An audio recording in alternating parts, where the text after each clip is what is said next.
Hi everyone, my name's Mary. I'm a human resources consultant with over 20 years of experience in the HR profession. I've worked with small businesses through to larger corporations. Through my experience, I've realised that a lot of small to medium sized businesses don't have the finances or really the need to have a dedicated HR professional. And that's what a lot of these workshops are directed at. So if you're a small business, this workshop's going to cover taking care of your HR. So what are we going to cover? HR basics to support your strategic planning, recruitment and retention, positive onboarding experience, and performance management and reviews. So the first point in HR management is workforce planning. So to be able to plan your workforce, you need to have an idea and a good understanding of what your business is trying to achieve.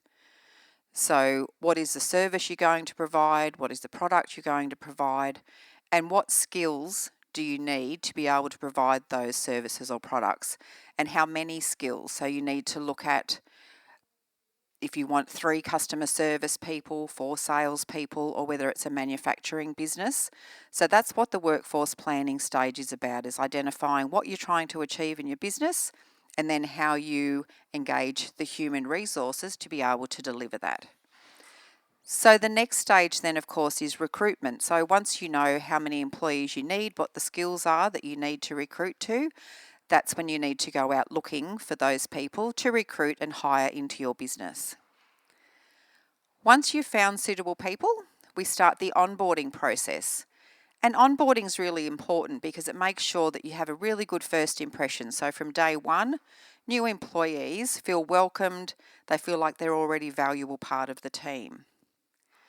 Throughout the time of an employee's experience, performance management or a performance review process makes sure that there's regular touch points through the employment relationship so that you can identify things such as a career plan that an employee might have. So this then leads into your succession plan. So if you have either an ageing workforce or people that you know are going to move on to another role, you've got already identified employees that you know can step into those roles and have a career progression. So looking at things like your skills gap analysis. So what skills do employees need versus what they have, to then identify the training and performance support that you can provide to them, which of course ties into compensation and benefits. So what sort of salary are certain positions worth or should be paid in the business? So the basic HR strategic and HR planning. These two areas align HR strategies with the business plan for sustainable growth. So the HR basics, it doesn't matter what size business you have, the very minimum requirements would be employment contracts, because these set out all of the details of the employment. Is it full-time permanent, part-time permanent, are they a casual employee, or are they on a fixed term contract? And that all depends on the needs of the business. But it does need to be stated in the employment contract because it is a legal document. Position descriptions. So position descriptions outline all of the responsibilities and tasks that a certain role will carry out. And position descriptions are important for a number of reasons. So the first one being just so that the employee knows what they're required to do, what their responsibilities are. But they're also, in an instance of performance management, and you feel that an employee is underperforming, it's the position description that you come back to highlight what their responsibilities are and which areas they need to improve on. So, like any documents in a business, your HR documentation provides, first of all, support and information so that everyone knows what's meant to happen, but they also then support any processes. Often there's employees, a lot of businesses say, it's very difficult, you can't sack anyone these days. Well, this is where a lot of the basic HR documentation, as long as you have it in place and you can demonstrate that an employee has signed off on the position, they understand their responsibilities, and they're not carrying out those responsibilities, all of these documents also support a business if they happen to go through a disciplinary process. And so that moves into HR policies and procedures. So basic HR policies and procedures such as a code of conduct, recruitment policy, leave policy, they all support the business in making decisions of what an employee can and can't do. And in an incident where there's a complaint, the HR policies and procedures are what are there to support the business. And continual improvement, of course, covers areas like constant review of those processes. So reviewing employment contracts, keeping up to date with legislative changes to make sure that everything is in line and current. So strategic HR planning, the organisation's goals, objectives and values. So this area is always taken from the business plan. So when a business sets out what it wants to achieve and its objectives and values, we then need to take the next step of what are the requirements. So like we said before, what are the skill sets and the numbers of those skill sets that are needed for a business to perform the way they want to. Once those skill sets and numbers are identified, we look at the availability. Is there local availability? Are these roles needed to be carried out on site? Can they be operated remotely? All of these things need to be considered to strategically plan for your HR. So assessment of human resources, needs versus availability. So we need to look at the gap analysis. What skills are on hand? What skills do we need to go further afield for to recruit? So that's the action planning stage. What are we going to do? Do we look further afield? Do we approach universities? Are there apprenticeships we might be able to engage? And then, of course, the implementation stage to make it all happen. The life cycle of employees starts, of course, at your recruitment. So you've advertised a position, whether that's on Seek or whether it's locally or through job active agencies. Conduct interviews, not just to get the merit-based process of who has the skills you need for the job, but you also want to make sure that an employee is the right fit for your business. You then make the selection for the employees. Once you decide to make a job offer and move on to onboarding, you need to look at how you get the employee started. So the conditions of their employment are often, they'll be covered in the employment contract and the position description. So these documents set the expectation for the conditions of employment.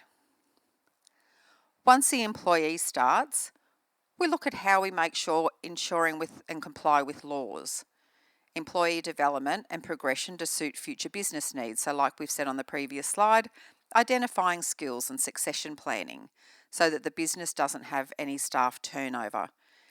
Staff turnover and recruitment is a very expensive process, so the longer we can retain an employee, the better for the business.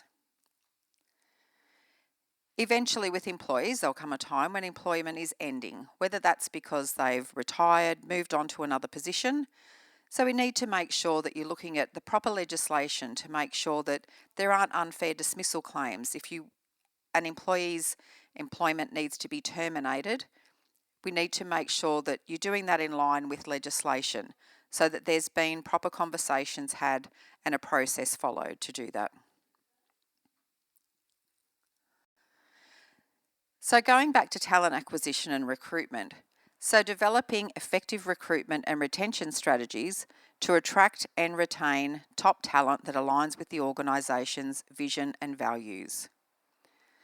So like we've said, you need to look at the culture of the organisation, the values and goals.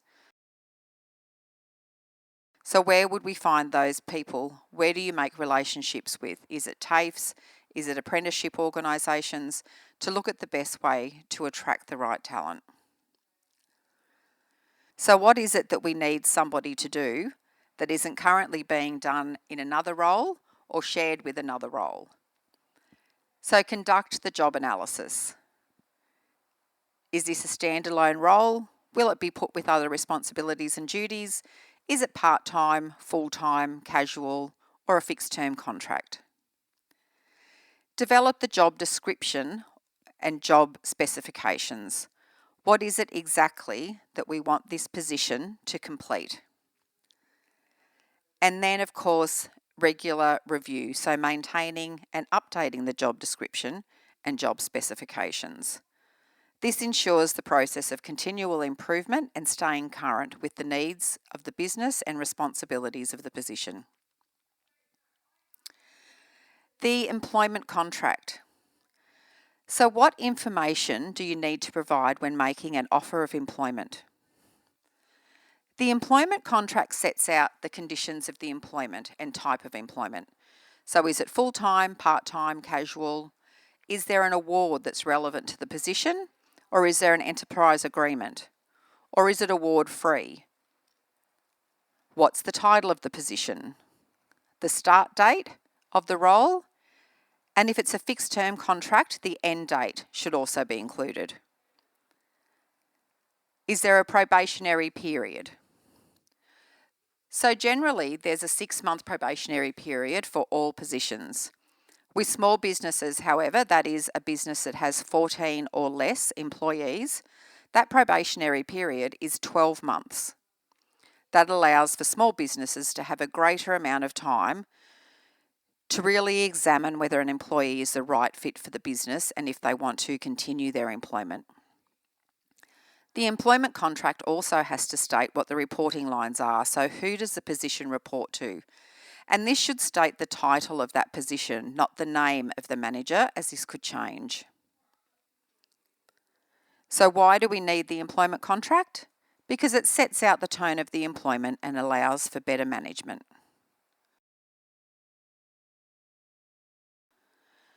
Job information. What job-specific information do you need to provide?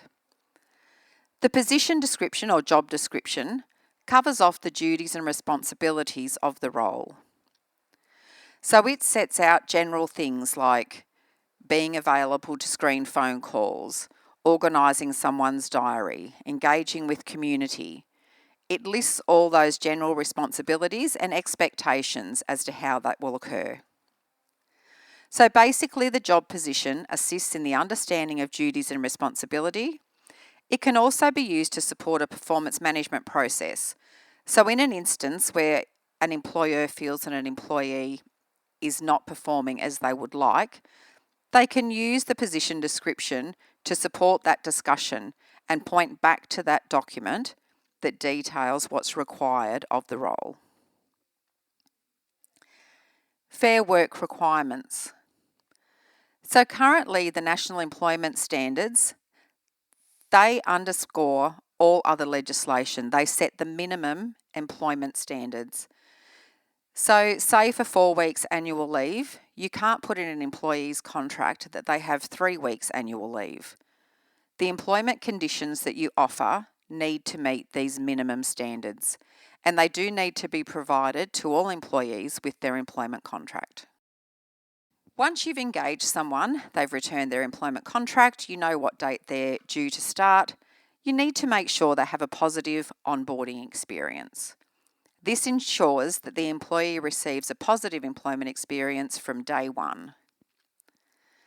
The benefits of effective onboarding are a boost in motivation.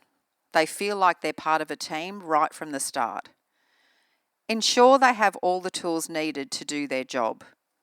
We've all been to roles where we start the job and the computer hasn't arrived yet for us to really undertake our responsibilities. It doesn't make an employee feel very welcome when that happens. Make sure the employee has a clear understanding of systems and processes. It sets the right experience for performance management. And it also helps them build connections with peers and business units. So what are the key elements of onboarding? Initially, we need to make sure that the new employee is familiar with the company profile. This may have been covered during the interview process. However, ensure the employee has a good understanding of the company's values and goals. Make sure that workplace policies such as the Code of Conduct and the Work Health Safety Policy are understood and have been signed by the employee. Make sure the employee is provided with the HR handbook and point out the key points for them to be familiar with. Ensure there's a training schedule for activities to be completed as part of their onboarding. This may be a simple process that's completed in one day, or for larger businesses, it can be done over several months. Ensure that new employees are introduced to the team. In some instances, they may not remember everybody's name if it's a larger organisation, but it still makes sure that even the current workforce knows that there's a new team member started and what their role is. Emergency welfare. One of the priorities of onboarding is to ensure that the work health safety induction is carried out so that employees are familiar with the evacuation plan, first aid officers, and any EAP provider that the business might have. Over the period of time in the following week, the company will just further make sure that the employee does have an understanding of the profile, they've been able to allocate or locate any of the workplace policies they need, and that they're developing a better understanding of the office rules and processes. The training schedule for onboarding might still be being carried out, but this should almost be complete. And of course, further down the track, by the third month, we're trying to really understand if the employee is the right fit for the business and if this is an employee we want to continue with.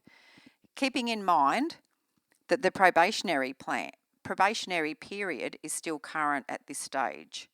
So whether they're on probation for a 6-month or a 12-month period, now is the time to be thinking, if the employee isn't quite meeting expectations, what should the business do? Do they need to provide coaching or mentoring? But at this point, it's time to be having some conversations about the future of that employee with the business. So supervision and training. This ties in with setting expectations. Does the employee need guidance?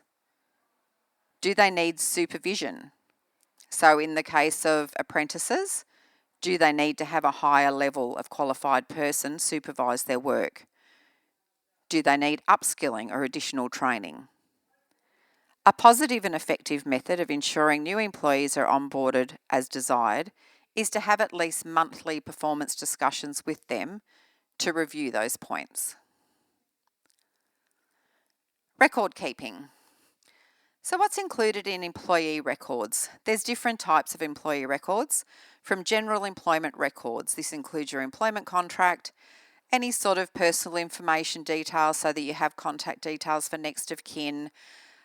It would be bank details, anything that that person needs to get started in a role. Hours of work and timesheets so that they can fill them out. Payroll information.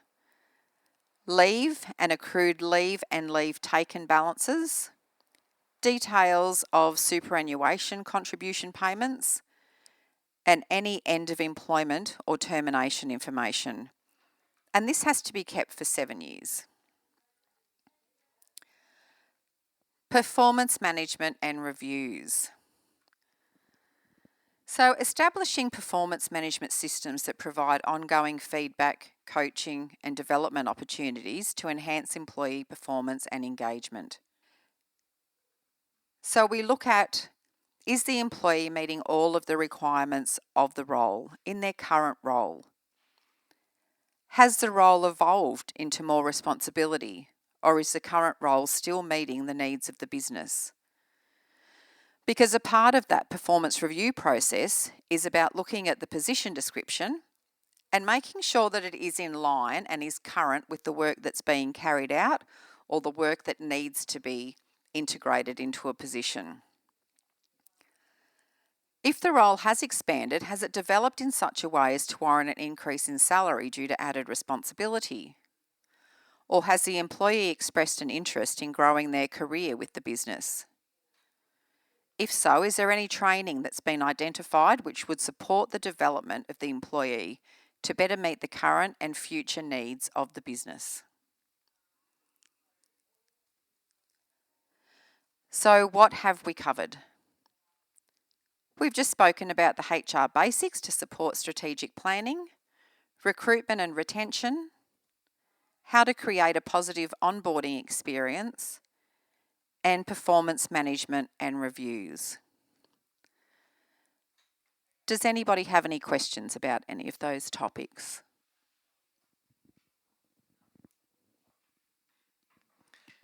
Thank you, Mary. That's awesome presentation, very useful insight. Um, I guess a question that comes into my mind in terms of what part of this process can be at a cost to a business versus how much of it can be created internally so then it's repeatable and it doesn't have to cost, especially with the onboarding. Does it have to be a costly experience for a business? And what can they do to make it part of their day to day and everybody's involved in that process?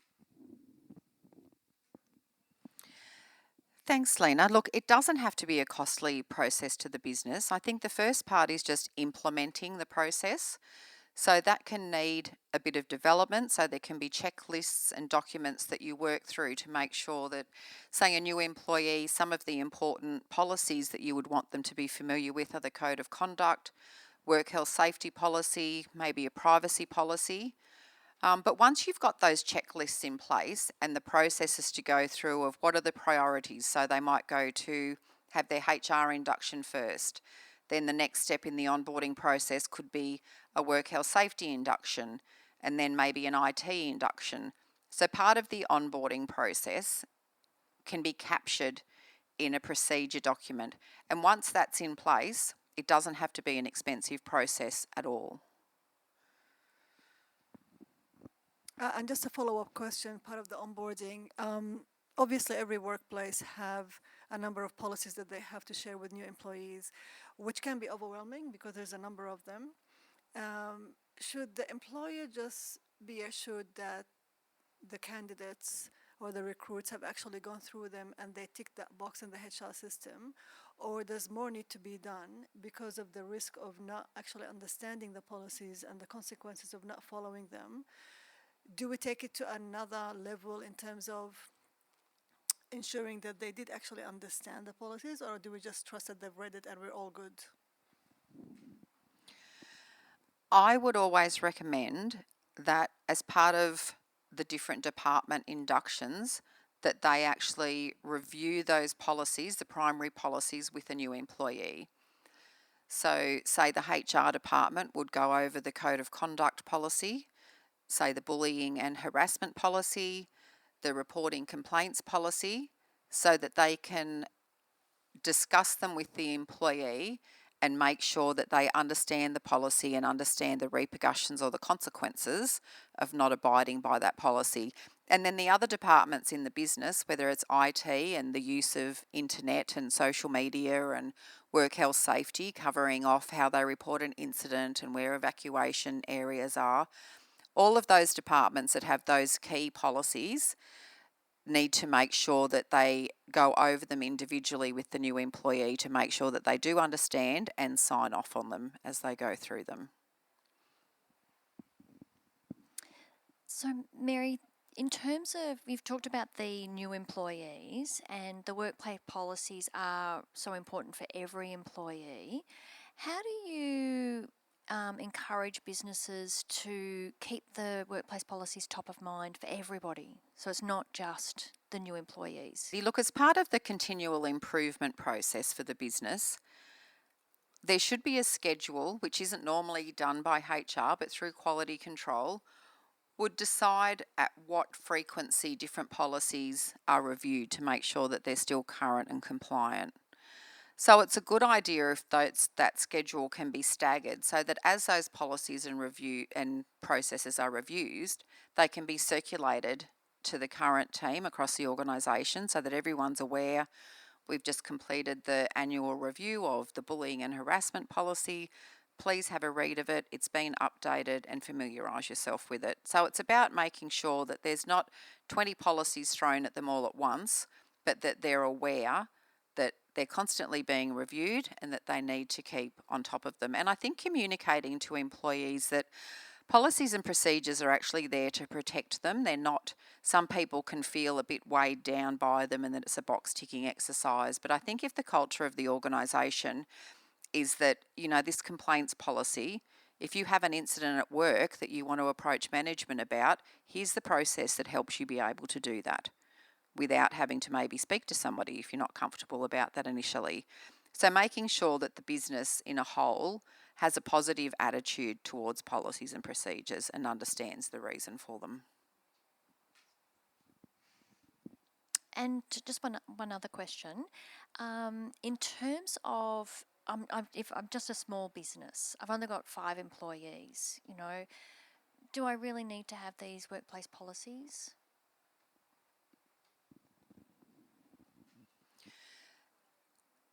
For small businesses, all of the policies still support you. So as a small business owner, sometimes you can have more challenges even than a larger organisation, but that's because the larger organisations have the policies and procedures.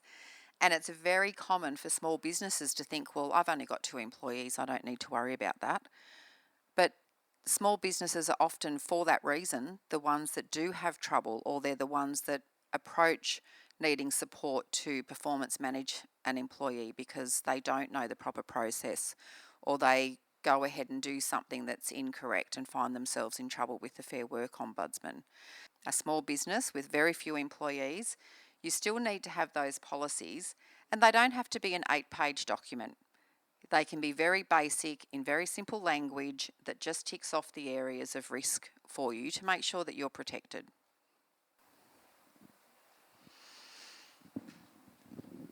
I have one last question. The recruitment process can be expensive because you're paying for advertising the role, and I think a lot of companies, they spend a lot of time to, scan through the CVs, doing the phone scanning and the interviews. It's time and money, and some offer sign-on bonus just to get people to sort of accept the offer. So there is a lot involved in terms of cost. I guess at what point the investment in building the right culture and having positive onboarding would play in an advantage for an employer, whereby it reduces your recruitment costs because people will just come to you because of your reputation. So I think this is the balance between investing internally to then save cost and recruitment. What can employers consider in terms of long-term investment to ensure they save on recruitment costs? You're spot on with it being an expensive process, and it's just not just the recruitment process itself. Some data would indicate that it actually takes 2 years for a new employee to be fully functional in their role. And so for anyone who's not carrying out the full requirements of the role, that's an ongoing cost to a business as well that goes past the recruitment process. So the performance review process, I'm a big believer in that being a key process for a business, whether it's a small, medium or large size business, because it makes the employee first of all know that their work's been acknowledged, recognised, that they're seen and engaged by their employer on a one-to-one basis. But it also allows them to see that, well, they've got a career aspiration. So a lot of the reason that people move to another job is for a promotion. So if an employee can see that within a business they've got the opportunity to undertake further training, to upskill, that there's a career path within the business, that performance management or performance review process helps them see that they have a future in the business, and that supports retaining them so that they don't have to move off to another business for their career. Okay, so thank you for your time. So at the Business Solutions Hub, we have personal support for HR, workplace relations and business specialists. We have on the platform a library of over 170 HR and business resources to help you manage your business. And we also provide regular HR and WR updates to help keep your business compliant. So if you'd like any more information, please come and see me after the presentation. Thank you.